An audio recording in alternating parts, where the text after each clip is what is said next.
This really can't keep happening.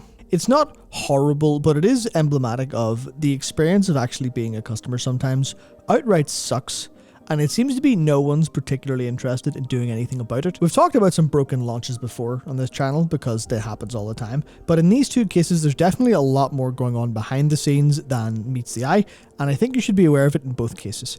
We'll start with Payday 3. Payday 3's launch, multiple days into the servers for Payday 3 being completely broken, and I'm not the biggest fan of Payday. I played a little bit of 1 and 2, but I was kind of excited. So I basically had 3 friends who were really interested in playing Payday because of like the loved the games before, and I was like, you know what, it's on Game Pass, I could totally do that.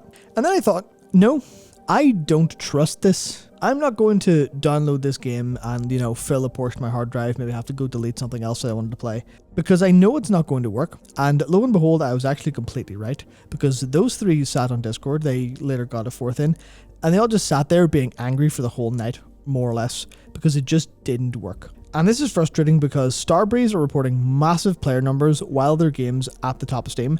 And that's really exciting, right? That's great for the developer. Loads of people bought the game. Loads of people really want to play it. And for Payday and for Starbreeze especially, because they were so close to like basically being shuttered, which I'll talk about shortly. But the thing is, most of the problems might actually be completely out of their control for a change. Starbreeze games have had an interesting few years, right? They barely avoided insolvency. I'm pretty sure like they were circling the drain. They seriously were. But then Embracer, or more accurately Deep Silver, working under Embracer, actually stepped in as a publisher to get Payday 3 out the door, which is pretty nice, right? That's kind of sick for, you know, that's what we wanted Embracer to do initially. Obviously now there's a lot of that stuff going, oh well, we ran out of our deal and we have to shutter a load of studios, whoopsies, so it's maybe not panning out completely well there. But in the case of Payday 3, it even had a nice bonus before like the premium access period, which obviously we need to talk about that soon because that's something that's getting way out of control. But they removed de novo, right? And removing de novo before launch is something that I think is kind of, in this case, very interesting. But if you take it at face value, you go, oh, that's a pretty decent gesture of, I think, maybe not gratitude, but like understanding. It's like, oh yeah, we know you don't like this, here you go. Even though the entire industry trend seems to be forced de novo in at any cost because, you know, the mythic pirate boogeyman is going to steal all your money, which obviously, you know, would technically have been the case if Unity's thing had went through with the fees per install. But anyway, that was a very small win, but it came at the end of a pretty major loss for like player satisfaction, because a couple of months ago it was revealed that Payday 3 was going to be always online. And you may think, you know, if you watch this channel because you play a lot of like MMOs or you play a lot of Diablo or like live service games, you'll go, well, that's kind of just normal now. But the thing is, Payday 2 was peer-to-peer, so you could just play whatever you wanted and there was no server requirements. It would just work, right? And this was a point of player contention. And then some people were like, well, just go ahead. You know, it's the old thing of dedicated servers, right? Dedicated servers make your game a lot more, on average, smoother and more reliable than having to deal with peer-to-peer, right? Sweet, makes sense. As for the game itself, then, reviews ended up being fair enough, right? Progression's messy, core gameplay's fun. No major difference in Payday 2, but we're in that era where Payday 3 is like a groundwork, so in a couple months' time with a couple of updates, then maybe, you know, once it's in players' hands, in the like bigger sense, then you'll start to see feedback come in, you'll start to see improvements made. But realistically, it's a Payday game. It doesn't have to be amazing. All it has to be is Payday and good. People are very happy with a 7 out of 10 if it's their specific flavor of 7 out of 10. And for a lot of people, Payday definitely was. That kind of heist gameplay is very rare anywhere else. That kind of proper 4-player co-op is, that specific flavor at least, is kind of hard to come by. So then we hit the launch, and for the first time this was simultaneous on PC and console, and immediately it started to go horribly wrong because Sony rolled out the wrong build of the game. Apparently this was actually like completely part of Sony's like fault as opposed to Starbreeze's. So this launch was a premium access launch, right? It was the 18th, is for deluxe edition buyers, and you kind of see here on Steam there's 35,000, and then the all-time peak doubled later on once you hit full release at about 78,000, right? But even from the 18th, all those players weren't actually playing the game because you literally couldn't play the game because of massive server issues the whole way through. Who's surprised? I sure as hell wasn't. Early access itself even had issues, and it was kind of getting a little bit stable, but then the weekend came. Everyone else joined in, and it just went horribly, horribly wrong. And because you have to be online, because it's always online, unlike the other games, sorry, you can't play solo. You can't play solo single player missions with bots because you have to phone home and send them everything you're doing. That means a lot of red thumbs downs. That means a lot of people having fun with Steam reviews. Payday 3, main menu simulator. I love the part where Donna said it's payday time and stole the servers. Truly a masterpiece. So immersive in that you're actually getting robbed of $40 or more to sit on a menu screen. That's a horrible experience. You absolutely do not want to do that at all. Like, you're paying money for an experience. It's like, oh, well, you're getting the product of the game forever. No, you're paying for the experience. The only reason you buy a game at launch instead of waiting is because you want in that moment. You want to play immediately. You want to buy into the hype. You want to have that moment with everyone. And I think people sometimes don't understand how important that kind of is. That, like, being there at launch, especially when it's a game that you're playing with friends, is a really cool moment. And obviously it's been a long time since we've had midnight launches. Unfortunately, I wasn't able to go to many of those because of where we live. But the few I did, they were fantastic experiences. It was full on, everyone's playing. I love World of Warcraft expansion launches for the same reason. They don't often have server issues much anymore, which is basically just everyone who's ever played World of Warcraft logs in again, and it's a brilliant time. So that'd be really fun for Payday. Everyone's like, you go to your subreddits or Twitter or whatever Discord servers, the Steam community tabs, everyone's memeing, having a good time. But now they were having a horrible time, and the game has a bunch of negative reviews. 26,000, mostly negative, 32% of them there at the time of the screenshot. That's not what you want to see for Starbreeze, because the game might otherwise be perfectly fine. And Starbreeze were very quick to actually talk about this in a way that I think is pretty cool, but also, man, it's such bad news, right? So they announced their tracked player numbers, concurrence of under 250,000 overall, and registered accounts of just under 4 million. That is a lot of sales at launch. That is actually crazy. Like, a lot of that might be Game Pass because it's free, but with a game like this, I'm pretty sure a lot of people were happy to buy it and just play it like almost forever because it's their kind of game. It's like, there's going to be people who buy this game and that's all they play for a couple of years. That's just going to be how it is. And obviously they're off to a bad start here. So that is, a peak of 1.3 million unique players, like in daily active users. That is absolutely crazy for launch. And then you go, well, why did you have server issues? Why? And the answer was Starbreeze didn't. Their third-party provider did. So Starbreeze say matchmaking software encountered an unforeseen error. The issue caused an unrecoverable situation for Starbreeze's third-party matchmaking partner. Then that partner rolled out a new version, which was like fixing it a little bit during the early access period, and then launch destroyed it again. However, a software update made by the partner during late Sunday again introduced instability to the matchmaking infrastructure. So basically Starbreeze are the mercy of like people who they contracted them out to go and sort this out for them because they're not big enough to do it themselves, and it went horribly, horribly wrong. You're asking for it if you make your game online only. If you are so afraid of obviously there's some reasons you could do this, but like there's plenty of reason to have an online mode, obviously, because you want those dedicated servers. But if you're afraid of the big piracy boogeyman, then and for a game like Payday, I'm sure piracy levels are pretty high. I'm sure they would be fantastically high. But pretty much a small genre of games that you immediately see anytime you're looking at any black flag raising sites or, Crackwatch or anything. There's an awful lot of people who are paying close attention to those games. The ones that you can play forever and have like those you can hang out with mates and stuff. Those are the big ones. But still, look at what it's done. But there's some good news to kind of end the Starbreeze section of this off. Fortunately, it's gone so badly that it might actually have fixed the game, in that Starbreeze and the publisher Deep Silver are allowing an offline mode. In the long term, this means evaluating a new partner for matchmaking services and making Payday 3 less dependent on online services. So in short, it was a gamble and it didn't pay off. If the launch had been flawless, obviously people would still be like, damn it, well this is still a downgrade. But in this case, that image of someone complaining to a group having fun and the person, one of them has this massive thumbs up out like well done you for having a problem. We're having fun over here. That would have been what's actually happened, but instead everyone's going, this doesn't work. We paid you money for your new game that we were excited for and we're now upset. That is squarely your problem. So thankfully they are potentially hoping for a solution. But Payday 3 is a sequel 10 years after Payday 2 and it's still really not better yet. That's going to be a hard sell for people when you can buy Payday 2 for a third of the price.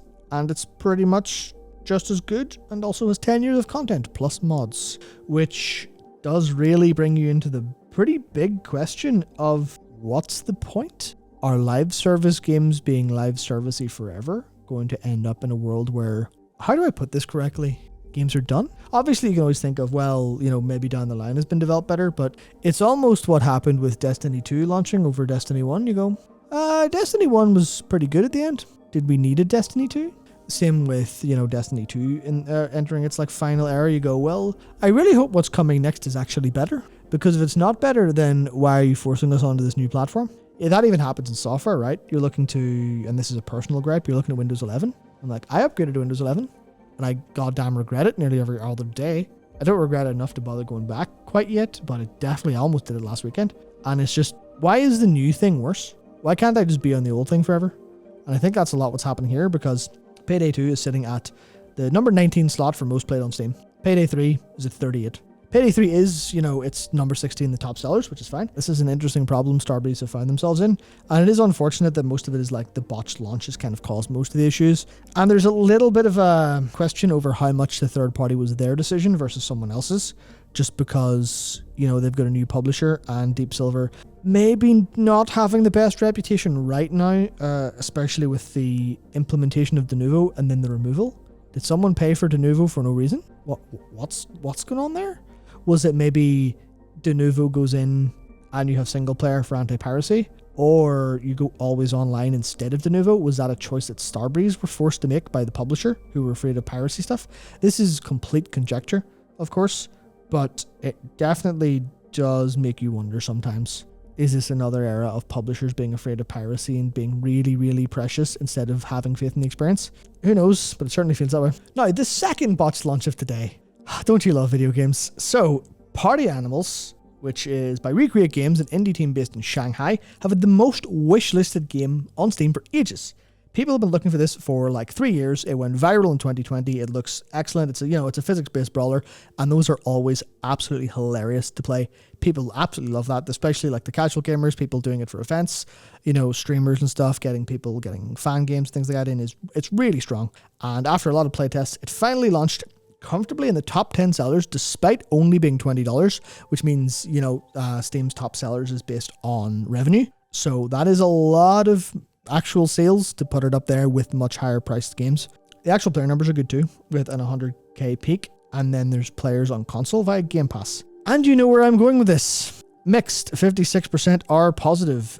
That's really not a good look. I mean, obviously it's only $20, which isn't bad, and obviously they need to keep the lights on, but random cosmetics via loot boxes. Look at that. But we're here to talk about botched launches, and here's how this went badly. People were expecting offline co-op. So the game's description then read, fight your friends as puppies, kittens, and other fuzzy creatures in Party Animals. Paw it out with your friends, both online and offline. Interact with it, etc., etc., etc. Did I mention puppies? Very creative, very, not my humor, let's say. But what's that? That's a little changelog on SteamDB. What's that? 46 minutes ago. Oh, was that? Look at the timestamps here. Release date, 11:18 UTC on the 20th. When did this change? 15:40 UTC on the 20th. So about 4 hours after launch, they removed the description that said you could play offline. Isn't that something? And immediately your brain starts spinning. You go, oh, those liars, those duping bastards. They've stolen money from people. They're going, we've covered our tracks now. You cannot find us. You bought this game hoping for offline, and they don't have it. Ha ha ha ha ha ha ha. But of course, one of the worst things you want to do is mislead people, intentionally or otherwise. In this case, people were trying to play the game. Hey, you need an online connection. What do you mean this is an always online game? What? It's a brawler. Why? Microtransactions? Store? If people are offline, then they can't give you their money. So you make people be online all the time and they'll give you your money. Now, this isn't intentionally a misleading strategy, because as they went on to describe in a statement given to them, because they had to respond to this, our intention with this sentence was to convey that you can play with your friends remotely, online, or together in the same location using the same device, offline, through split screen. So that ultimately had people misunderstand, and they said they would wish to clarify the game does not have, or do we plan to introduce an offline mode. Party Animals currently requires an online connection to play. So this is actually literally a language barrier issue. They said offline play, thinking offline, you play offline with your friends, you're in there with your friends, as they're, local, right? Not you can play this game without an internet connection. And it was literally just that was all the problem. They put an English description up years ago, and then they didn't realize until And people went, that's actually wrong now that we've played it because it's out. And obviously this isn't defending them having an always online mode because that kind of sucks, but it is the misleading part was genuinely a mistake. And for a team of indies, I think that's reasonable enough. But at the same time, if you were duped, then get your refund, because it's fair that the indie made a mistake, but it's also fair to you want to, have your refund, of course. So they handled it fairly well, not by introducing an offline, but by saying, yeah, we're actually sorry, here's why we made the mistake. But the thing is, this is getting really, really frustrating. This is the perfect offline game. This is the perfect party game, right? This is such an excellent, example of, here's a game you could put, or many, many years ago, right? Let's think you're back playing, let's go back to the GameCube, because I like that one, and I thought about 4 GameCube controllers in the same room. You 4 GameCube controllers in the same room, and you've got a little party game, and you pop a disc in, there's no connection about, maybe you take it with a portable TV somewhere else, or maybe, you're having a little no internet game night with your friends or something. And that was the thing. That was what you could do. You could do that, and if that was the case, you could still do that today with no problems. You could just hop, fire the disc in, play away, it's great. But in the future, that's not likely to happen. If the near future, if this game, because it's got a microtransactions, it's got store, what happens if the indie dissolves because the game did well but they move on? And then they go, we don't want to support the servers anymore. Sorry about that. Now, obviously, that's not exactly likely. You'd expect to be, in good faith, they'll keep it up. But on the principle level, it's this party game could go away. This party game that is there's no reason for the online stuff except the store.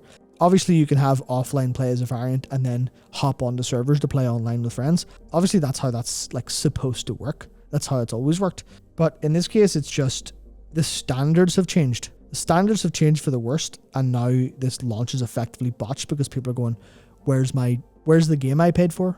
Oh, you actually made it a little bit different to how anyone expected it to work and anyone thinks naturally this should work. It's just a problem for preservation. It's a problem for consumer stuff. And I would have liked a little bit better from an indie, to be honest. I would expect this from Starbreeze, especially if it was on a push down from Deep Silver, which is, again, hypothetical entirely. It's just we're winning everywhere else, we're winning with basically everything else. Maybe we should just start pushing on this, start going, no, actually make the games the way we want you to make them. Please make them consumer friendly. Make sure that if I buy this game, I can play it in the future. Because it's the case of, if someone wants to play Mario Party on the N64, they can literally do that. Obviously, a lot of people do through emulation, but if you go to one of those arcade bars, if you go to your old friend's house, there's a decent chance people have that lying in a cupboard somewhere and bust it out and it'll work. And there you go. Look at that. You can just play. But you spend the same amount of money on this game and then it's 10, 15 years down the line and you're like, oh, remember that game we used to play that was really fun? We had a whole blast playing that for weekends, parties and stuff. Oh, actually the servers are down. Whoops. Sorry about that. And we deserve better. We all deserve to actually have what we pay for, because this constant short-term thought process, this constant short-term, I don't want to say profiteering in this case, because it's just, they're trying to make a game, but it's the constant focus on this that's really driving us into a pretty bad spot for consumers. Despite video games being incredible recently a lot of the time, and Party Animals by all respects seeming to be a very fun game, it's just the standards and practices in the industry are getting harder and harder to support with each and every passing day. So a little bit dour on this one, but I think there's at least interesting stuff to take away from this, especially when we look at Payday 3, because I think Payday 3 that's going to be a game a lot of people play for a long time. So it's interesting to see that Starbreeze kind of replaced a better game with it, and then made it always online and said, please give us more money, I think. Even though their intentions are good and they want it to be better, and it probably will eventually be better with updates and DLC and things like that, you're just stuck in this world where, man, they could have launched with a much better experience than they did, but they just kind of didn't. And what was it? Probably fear of piracy. Don't make your games out of fear. Make your games out of making things people want to play. Because that's, historically, and especially recently, that's been where the success has been. You make the games your people want to play, and you make the games that make people happy. Because there's some damn good games, and if you don't try to make your players happy, it's not going to work out well for you. Thank you very much for listening to the news today. We'll be back tomorrow, of course, so I will see you then.